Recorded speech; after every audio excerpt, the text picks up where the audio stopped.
For 21 years, Norm Abram walked into that barn workshop and built something magical. Millions of people set their DVRs just to watch a man cut wood and apply finish. But then, without warning, the cameras stopped rolling. The official story said one thing. The real story? Nobody asked the right questions. What actually happened behind those barn doors reveals something far darker about television, aging, and what happens when the industry you built decides you're no longer useful. The new Yankee Workshop wasn't just a show. It was a cultural phenomenon that shouldn't have existed at all. Think about it, a program about woodworking. Not cooking. Not comedy. Not drama. Just a man in a flannel shirt building furniture in a barn. And yet, PBS couldn't produce episodes fast enough. By the late 1990s, Norm Abram had become something rare in television. Universally beloved. Parents watched with their kids. Contractors recorded episodes. Grandparents learned his name before they learned their grandkids' friends.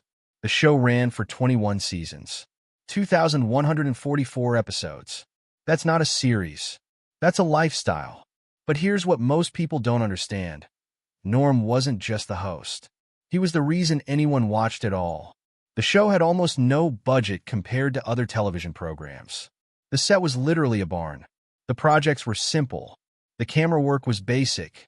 Everything relied entirely on Norm's presence, his voice, his hands, his ability to make sawdust feel like drama. Remove Norm, and you had nothing but wood shavings and silence. By 2009, Norm was 68 years old. He'd been doing this 5 days a week for more than 2 decades. Most people retire at 65. Norm kept going. He kept smiling. He kept building. And nobody, not the producers, not PBS, not the audience, wanted to admit what was actually happening to him. That's when the cracks started to show. Not on camera. Behind it. In 2009, something shifted. Norm was still showing up. He was still building. But if you watched carefully, and very few people did, you could see it. His movements were slower. His energy wasn't quite the same. He'd always been deliberate and precise, but now there was something else underneath it. Effort. Nobody in the media talked about it. Magazines didn't write about it. Fans didn't discuss it online the way they would today. But the production team knew. The directors knew. The producers watched a man they'd worked with for over 2 decades slowly becoming someone different. Then came 2012. After 13 years on the air, after creating more than 400 episodes of the new Yankee Workshop, the show went on hiatus. Not canceled. Not ended. Hiatus. That word matters because it's what you say when you're not ready to admit the truth. The official explanation was simple. Norm needed a break. He'd been working hard. Everyone deserves rest. PBS released statements about future projects. They hinted at his return. They kept the door open just enough that nobody had to ask the difficult questions. But here's what actually happened during that hiatus. And this is where the real story begins. Norm Abram had suffered a stroke in January 2011. Not a minor one, a serious stroke that affected his left side. The production team had kept it completely quiet. No press releases, no public statements, just silence while he recovered at home, away from cameras, away from the world that had watched him for 2 decades. The show didn't go on hiatus because Norm wanted a break. It went on hiatus because Norm couldn't work. And nobody knew how to tell America that their woodworking hero was fighting for his health. Here's what makes this story complicated. PBS and the production company had a choice. They could have told the truth immediately. They could have announced it publicly. They could have let America know that Norm had suffered a stroke and was recovering. Instead, they chose silence. Why? Because in television, vulnerability doesn't sell. Illness doesn't sell. A 70-year-old man fighting to recover from a stroke doesn't fit the image of the confident craftsman that millions of people had grown up watching. So they made a calculation. Keep it quiet. See if he recovers. If he comes back strong, nobody needs to know. If he doesn't, we'll deal with it then. This is standard practice in the entertainment industry, but it's rarely discussed openly. Networks protect their talent, but more importantly, they protect their brands. The new Yankee Workshop was a brand. Norm was the face of that brand, and brands can't afford to show weakness. What happened next reveals the real mechanics of how television actually works. The stroke had affected Norm's mobility and his coordination. Recovery from a stroke at 70 years old is slow, unpredictable, and sometimes incomplete. Norm was determined. He worked with therapists. He pushed himself, but he was also realistic. He wasn't the same person he'd been before January 2011. By 2013, PBS made a decision. The new Yankee Workshop would not return with new episodes. Instead, they would move forward with a spin-off called New Yankee Workshop Home that would feature reruns and new segments hosted by other Carpenters. Norm would make occasional appearances, but the daily hosting duties, the thing that had defined his life for over 2 decades, would be handed to someone else. The announcement was buried in press releases. There was no big media coverage, no farewell special, no proper goodbye, just a quiet reshuffling of the schedule. America woke up one day and their show was gone, replaced by something that felt like an imitation. The network had made its choice. Norm Abram was no longer the future. For years after the stroke, Norm's full condition remained private. But those close to him understood the magnitude of what he was facing. A stroke doesn't just affect your body. It affects everything. Your confidence, your independence, your sense of identity. For a man who had defined himself through precise, skilled craftsmanship for his entire life, the thought of not being able to do that work at the highest level was devastating. The physical recovery was one challenge, but there was another battle happening behind closed doors that almost nobody understood. The battle against irrelevance. In television, you're only as valuable as your ability to perform. Once you can't perform at the level audiences expect, the industry moves on. It doesn't wait. It doesn't negotiate. It replaces you. Norm had built the new Yankee Workshop from nothing. He wasn't a celebrity when it started. He became one because he showed up every single day and did excellent work. For 21 years, he'd never missed a beat. Then at 70 years old, his body betrayed him. And suddenly, all those years of loyalty and hard work meant nothing to the machinery of television. What's particularly cruel about this situation is that Norm's stroke happened just as he should have been entering his most valued years. Experienced craftspeople become more valuable, not less. Their knowledge deepens. Their skill compounds. A 70-year-old master woodworker should have been more valuable than ever. But in television, age works differently. The moment your physical performance declines even slightly, you become a liability. The production team had to confront an uncomfortable truth. Could they continue making the show with Norm if he couldn't perform at his previous level? The answer apparently was no. Rather than adapt, rather than embrace a different phase of his career, they decided it was time to move on. Norm was told, privately, carefully, with as much compassion as corporate decisions allow, that his time had ended. But what they didn't anticipate was how much America loved him, and how much they would miss him. Here's the painful truth that nobody wants to discuss. Once you're replaced in television, coming back is almost impossible. It's not about talent. It's not about skill. It's about narrative. Once the story changes from he's the host to he had a stroke and stepped back, that narrative is permanent. You can't undo it. You can't go back to being the person you were before. The new Yankee Workshop had already begun its transition. Other Carpenters were being positioned as the future. New segments were being filmed. The machine was already moving forward without Norm. Bringing him back full-time would have required acknowledging that the transition was a mistake. Networks don't do that. They move forward. They never retreat. But there's something even more significant happening here. By 2013, streaming was beginning to change everything about how people consumed media. YouTube was already full of woodworking content. Younger Carpenters were building audiences directly, without needing a network. The economics of television were shifting. PBS was under budget pressure. Cable networks were fragmenting audiences. The era of the appointment television show, the thing that made the new Yankee Workshop possible, was ending. Norm's stroke was the catalyst, but it wasn't the real reason. The real reason was that television had already moved on. The world that created the new Yankee Workshop, where millions of people gathered at the same time to watch the same program. That world was disappearing. Streaming was replacing it. Social media was replacing it. The intimacy and loyalty that built Norm's audience was becoming a relic of the past. So when PBS made the decision to end the show, They were actually making two decisions at once. The first decision was about Norm's health. The second decision was about survival in a changing media landscape. They were cutting costs. They were repositioning for a future they didn't fully understand yet. And Norm, through no fault of his own, became the casualty of that transition. He wasn't pushed out because he was sick. He was pushed out because the industry he'd helped build was dying.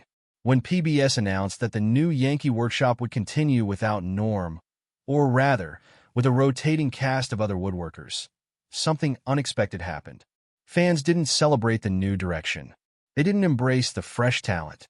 They rejected it entirely. The network had miscalculated badly. They thought the show's appeal was the woodworking itself. They thought audiences tuned in for the projects, the techniques, the finished pieces. What they didn't understand was that people tuned in for Norm. Norm was the show. Remove Norm, and you had a woodworking instructional program. Keep Norm, and you had something that felt like visiting a trusted friend in his barn every week. The replacement format lasted only a few years before being quietly canceled. The ratings dropped immediately. Loyal viewers stopped watching. New viewers never showed up. It was a textbook example of what happens when networks misunderstand why audiences actually love something. They'd build an empire on one man's presence and then acted shocked when removing that man destroyed the empire. But here's what's really interesting. Even as the show was failing in its new format, Norm himself was having a quiet renaissance. The internet was discovering him all over again. YouTube channels started uploading old episodes. Reddit communities formed around his best projects. A new generation of younger people, people who'd grown up with streaming, not cable television, started watching Norm Abram like he was a newly discovered artist. The irony is brutal. By the time the entertainment industry realized they'd made a mistake, it was too late. Norm had already moved on with his life. He wasn't waiting around for a second chance. He was at home, doing what he'd always done. Working with his hands, building things, living quietly away from the spotlight that had consumed so much of his life. The network had assumed Norm needed them. They were wrong. Norm had already learned to live without television. And it turned out, that was a much healthier life than the one he'd been living. When you build something for 21 years, you expect it to matter. You expect the work to be preserved. You expect institutions to recognize what you've created and protect it for future generations. But that's not what happened with the new Yankee workshop. After the show ended, PBS did something that would have been unthinkable just years earlier. They let the archive deteriorate. Episodes weren't properly digitized. The original tapes weren't carefully maintained. The production company moved on to other projects. Norm's life's work, over 2,100 episodes, became scattered across different storage systems, some of it degrading, some of it lost. This is a story that repeats across television history. Networks create something magnificent, audiences love it, and then the moment it stops generating revenue, the institution forgets about it. The archives become afterthoughts.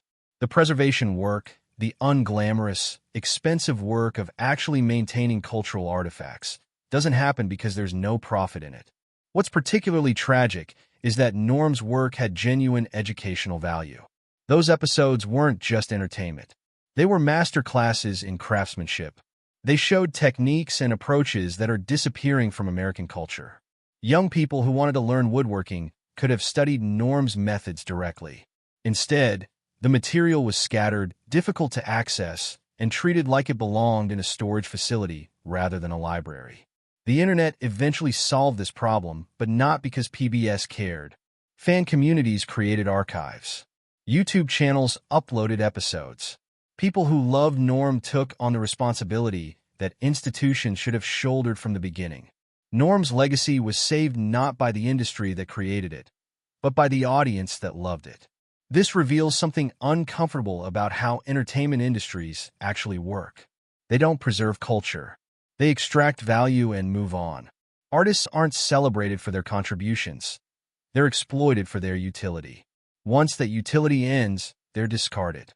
The work remains, technically, but it's orphaned, unmaintained, undervalued. Norm Abram built something that should have been protected as a national treasure.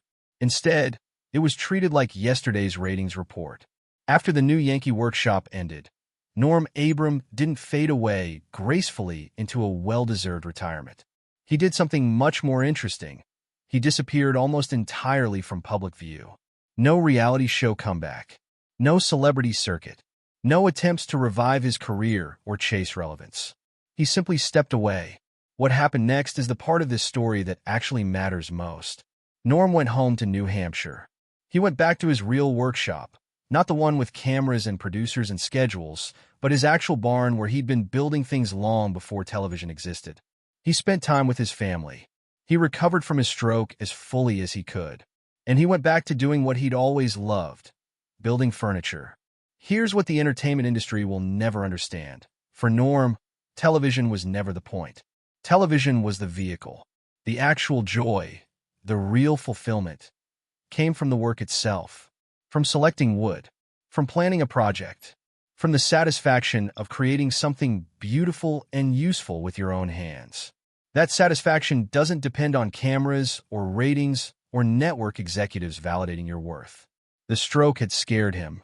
The sudden end of the show had hurt him. But both of those things also freed him from something he probably didn't even realize was weighing on him.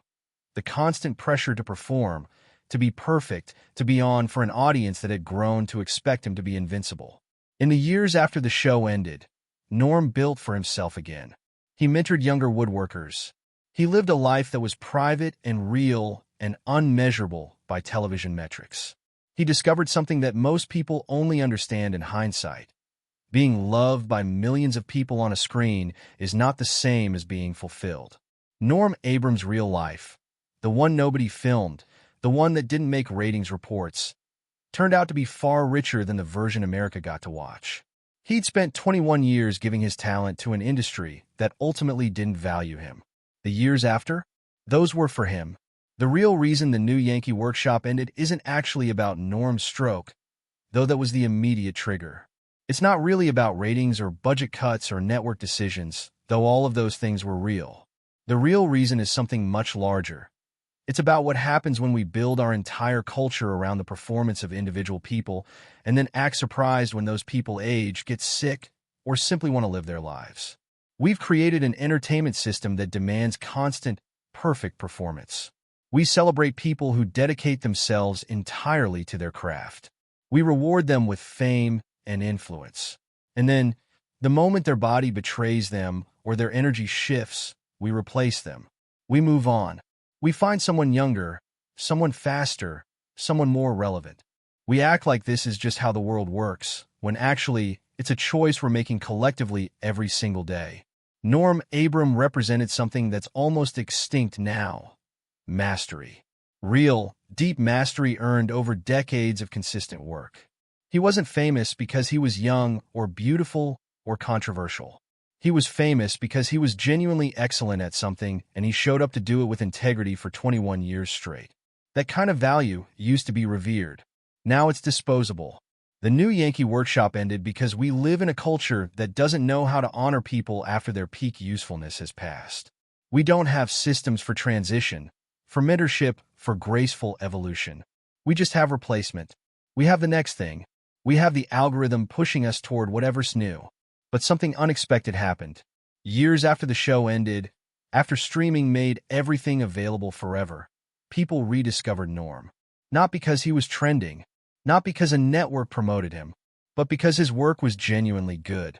Because authenticity and mastery don't actually expire. Because when you spend 21 years building real value, that value persists whether institutions protect it or not. The real lesson isn't about one man or one show. It's about recognizing that the people we love on screens are real people with real lives and real bodies. It's about building systems that don't demand perfection until collapse. It's about understanding that the best legacies aren't built by networks. They're built by people who do excellent work for the right reasons, and then let that work speak for itself. Norm Abram's legacy didn't survive because PBS preserved it. It survived because it was real.